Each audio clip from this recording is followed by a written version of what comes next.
got Tim here with TM Camera Solutions, and we're going to take a look at the Masterbuilt Primes.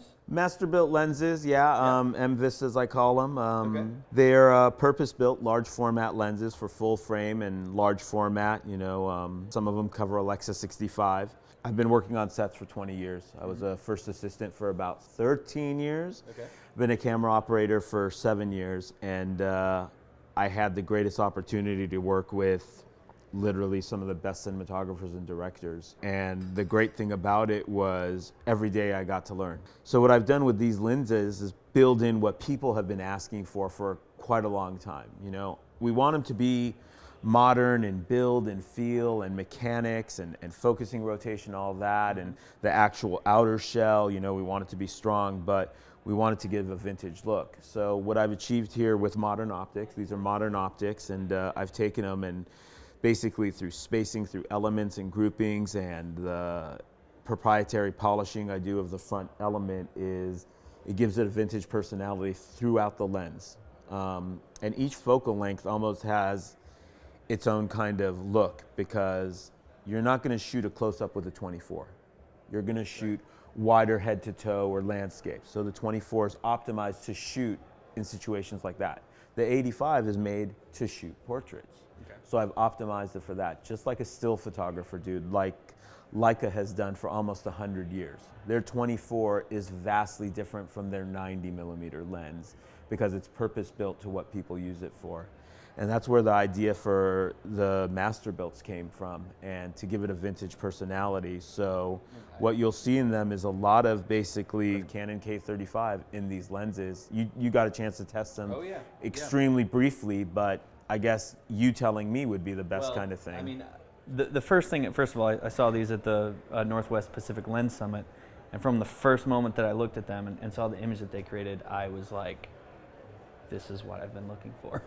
Like, just to be honest. Sure. And it was like, the flare is there, it's evident, but it still has a soft quality to it, you know? And I think that there's a lot of companies who have tried to uncoat certain things or do single coating, and it just makes it look weird. Sure. You can mess with a lot of things and end up with a lot of different qualities, but it's still like, I see what you're going for, but it's not quite there.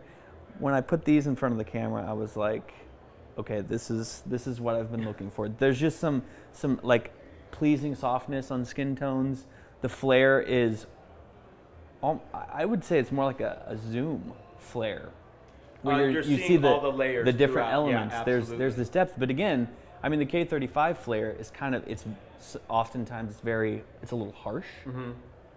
This adds some like softness to those elements, and I wasn't looking for a stark flare. I was looking for it to be pronounced, for sure. Yeah. But I wanted a gentler look to it, so when it spread through the spectrum, it wasn't just, I mean, listen, you want flare in whatever you want it to.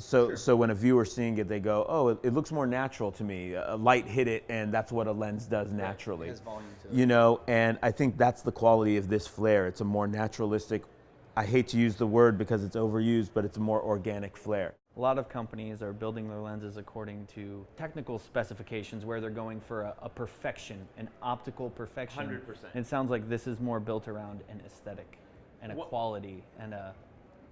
I think you nailed it with that. I hate to bring an analogy into this, but it's like all the lens manufacturers today, it's like what you said earlier, you're like, well, they just do a non-coat version or something of it. It's like everyone putting in the hamburger industry, putting bacon on a hamburger. Right. Okay, great. We'll do a single coating instead. Awesome. Bacon on a hamburger, awesome. Yeah, right. Home. Of course, it's going to make it better. Right. You know, and this is going to sound silly again, but I'm like the guy doing avocado, or I'm making the burger with more fat in it. The burger has its own taste instead of adding anything to it. Right. You know, and that's where really the genesis of this came from. Is I'm going to affect the lens wholly, not as a bandage, not as a cover-up, nothing like that. And so, what focal lengths are available, and they're all pretty fast?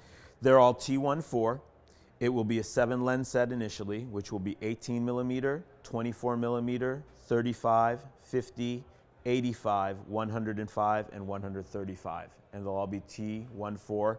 They cover full frame, all of them, and beyond full frame. Most of them cover Alexa 65 open gate. Yeah. Okay. So they were built for large format. They were built to basically look like lenses you would see on Leica cameras in the 60s and 70s, you know, and photography of that age.